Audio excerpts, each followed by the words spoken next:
sifuze gukira cyangwa kugira amafaranga. Hari inzira nshaka kubabwira ishobora gutuma ugira amafaranga byihuse kandi bitakugoye ugakira ndetse n'ubutunzi bwawe ukaburaho ubushyira. Gusa iyo nzira ngiye sinayikoresha kubera yuko harimo ingaruka nyinshi cyane zuko nshobora gukira cyane nkicuza n'impamvu nakize cyane. Ushobora kwibaza ngo ati gute iyi story nuyumva neza ukayirangiza uraza kwibaza ikintu gishobora gutuma ukira cyane kandi ugakira bitakugoye ukaba wakira mu munsi umwe cyangwa iminsi ibiri utanavunitse yewe. Mbabariro liking kandi sharing ino story uze kuyumva neza uyirangize making sure niba ukeneye ubwo butunzi se cyangwa utabukeneye. Kuri njyewe no sinyeneye gukira ndashaka kuguma n'imirimo. Hi guys, mbaje kubasuza nizere ko mumeze neza nanjye mumeze neza. Mutera gatebe kanyu twitangirire. Ngwino Samuel ni umusore ukunda kandi ushaka n'amafaranga cyane. Gusa Samuel ntabwo ari umuntu ugundeka kugendera mu bigare cyane gasagenda gakora ibi ngibi se cyangwa yumva amaproje y'abandi basore. Ahubwo we yarashakishaga agacuruza agakora ibintu byose ku buryo abona amafaranga. Kugeza ubwo oncle wiwe yaje kumugira inama y'ikintu ashobora kuba yakora akagira amafaranga. Yaraje aramwegera yamubwiye ati Sam, hari umuntu uzi utanga ubukire. Ati se washe nka kujyanayo. Samuel aramubwiye ati ukiretse unjyanye kuko urabizi ko mfite n'ubukwe nta mafaranga mfite. Ati business yanjye nagombaga kubona imari iki gihe n'iki ako barambwira ngo container yaruhameye mu mazi. Nyine umva ni imyaka ku muntu wese ufite ubukwe mu cyumweru kimwe. Uwo mutipe aragenda Samuel aremera baramutwara bamujyana aho hantu nyine agomba kubonera amafaranga. Noneho aho haboro yagezeyo asanga mbere na mbere no kugura inzoka. Nimbe neza mbere na mbere kwa rukugura inzoka agura inzoka. Nawo oncle wiwe agura inzoka. Maze izo nzoka bazita amazina runaka wenda simbizi. Wenda nka Koki. Samuel wiwe yayise Koki. Noneho arangije aravuga ngo aranje baramubwira ati ese amafaranga ushaka ngana gute? Amafaranga yose uvuga barayaguhereza pfa ko guza inzoka nta kiguzi uri butange ubungubu atuzishyura nyuma. Muri make y'amafaranga ameze nka loan ariko ugiye korora iki inzoka. Iyo nzoka ntabwo igaragara. Iyo nzoka nuyitwara ukimara kubona ubukire bwawe izahita ibura. Urumva nawe ntagwa byanga nyine uri nka Samuel ariko utari wowe nyine.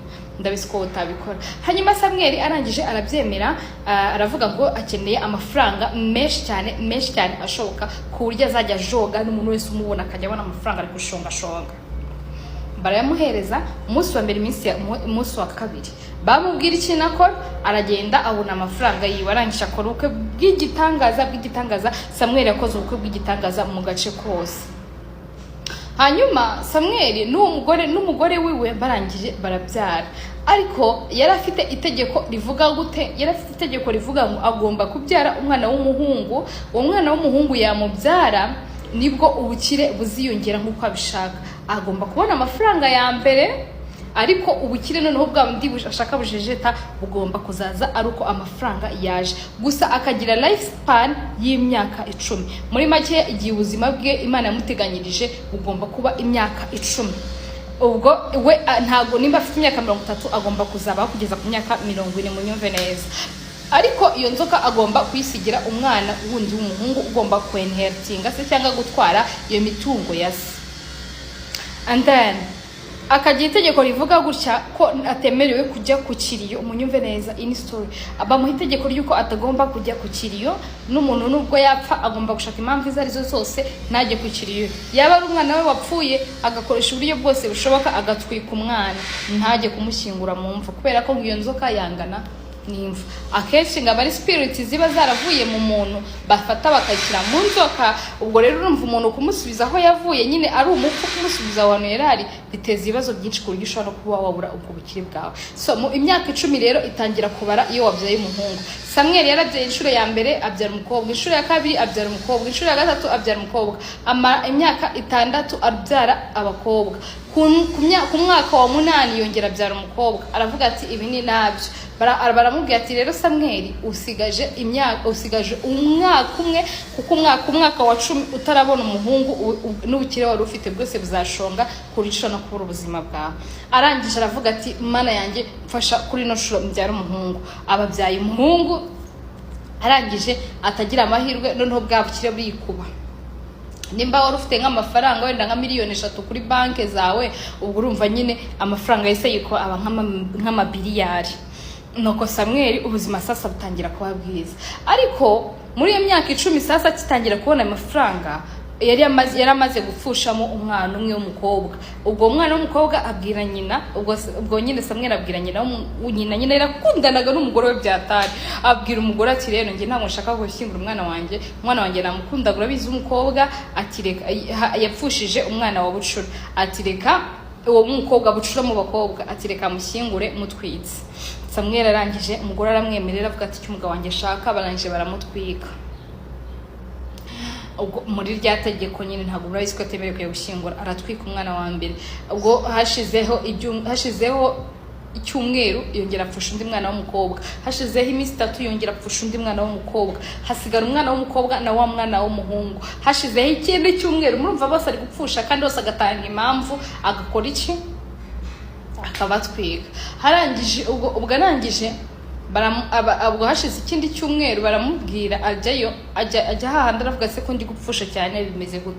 Ati Samweli waratubeshye, twakubwiye yuko ugomba kuba ufite umwana w'umuhungu umwe cyangwa se ufite uwo ari we wese ukamuturagiza. Ati ngiye niko bimeze n'ubundi ufite umwe n'uri. Ati sawa ngakugenda, ibibazo bye bizagabanyuka. Muri icyo cyumweru kiva hariya wa mwana w'umuhungu barapfuye. Amaze gupfa asubirayo yikarakasa cyane kuki mutwaye umwana wanjye w'umuhungu kandi mubizi neza ko life span yanjye ari ugomba kugira iki gukomereza ku buzima bwanjye Imana yampaye, akaba ari gukomereza na bwa bukire bwose. Baramubwira ati Samweli twarabikubajije uratubeshya ariko ufite undi mwana w'umuhungu. Ati se wowe mwana w'umuhungu. Baramuragurira baramubwira ati ari umukobwa ufite umwana wawe mwabyaranye ni nayo mfura yawe ya mbere. Ko akunda abatipe mwihakana abana rero uwo mwana yari yaramwihakanye. Aragenda yinginga nyina aramubwira ati umwana wanjye ndakwinginze mume. Aramumwima. Ati umwana wanjye mume. Mbaza ngo yari marasaba uhe mwana. Uwo mwana w'umuhungu yari arimo arasaba n'umwana we yarapfuye. Ubwo urumva yihakanye umwana agera harapfa, nyina yima umugabo yima uburenganzira umugabo bwo kujya gusura igituro cy'umwana. Urumva bari bamutegeka yuko agomba gutaburura umwana. Bakoze amahano baramushyingura, bakoze amahano baramushyingura. Ubwo agomba kujya kumushyingurura se cyangwa kumutaburura, yangiza agatwika umubiri w'umwana cyangwa se amayiti y'umwana akayitwika kubera yuko abantu bose bagiye kumushira. Wa mwana yapfuye bamubwira ko impamvu ari uko bashyinguye wa wundi.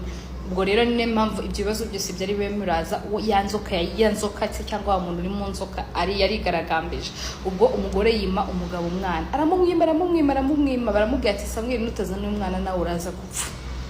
Ubwo umugore aza kumenya uwo mugore wa kabiri wamwimye umwana kuko yanze kumufasha kera, ntabwo yarabizi ko nyine yabyaye n'icyo gihe. Aza kumenya amakuru yuko umugabo wiwe uwo mugabo ajya mu bintu by'abapfumu n'ibiki, ariyo mpamvu ashaka umwana. Noneho sasa ahera icyo amwima amakuru y'aho uwo mwana ashyinguye. Umugabo aringinga hashize 3 days avuye kwinginga. Ubwo nawe barapfuye. Sasa ngaho unyumvira wa mugore washakanye na Samweli. Umugore washakanye na Samweli nawe yahise abura ubwenge arasara. Bya bintu nyine yanzu babagamo birahiye nyine bafite ibintu byinshi birashya birakongoka. Umugore asigarana n'umwana umwe w'umukobwa ari we umwana wa gatatu niba atari wa kabiri muri babana b'abakobwa bari barabyaranye. Yari afite abakobwa 4 n'umuhungu umwe na wa muhungu wundi ubwo n'abahungu 2. Ubwo bose barapfuye hasigara umugore n'uwo mwana. Ariko uwo mugore yarasaze arirukanka kubera gupfusha bingana gutyo mu cyumweru kimwe. Yaragize agatabura n'umugabo yakundaga, yenda abana bapfa bazabyara abandi akagatabura umugabo yakundaga. So ubwo oncle wiwe niwe waje kuvuga amakuru yose y'ibintu byamubayeho, ari gukonfesinga, barimo barasenga kugira ngo uwo mugore akire. N'uwo mu oncle yarangije arakonfesinga avuga ibintu byose bagiyemo, avuga ko ari we wamujyanye. Ubwo umugore ararakara arababara cyane, ariko nyine kubera bite nuko ari gukizwa noneho Imana yanamufashije arakira. Akora iki? Aramubabarira. Ariko mwabana umwe ubukire bwinshi butavuye ku Mana se cyangwa ku maboko yanyu n'ukuri nta kintu wagezaho. Mushobora kubura ubuzima bwanyu cyangwa ababakunda bakabiburira mu buzima. Thank you, like and share this video. Iyi nkuru nta majwi yandi ya extra nkizemo kugira ngo yumve neza iguhe ubutumwa. Iyi video yinyuherereze buri muntu wese uzika akora cyane ashaka gukira. Mumbabarire mujye mubyuka mu gitondo mukore kandi muragize Imana imirimo yanyu muzakira kandi mukire neza bidaturutse kuri Rusuferi. Nta cyiza kiva hariya hasi, havayo ibibazo n'amarira n'agahinda. Murakoze cyane, like and share this video. Bye.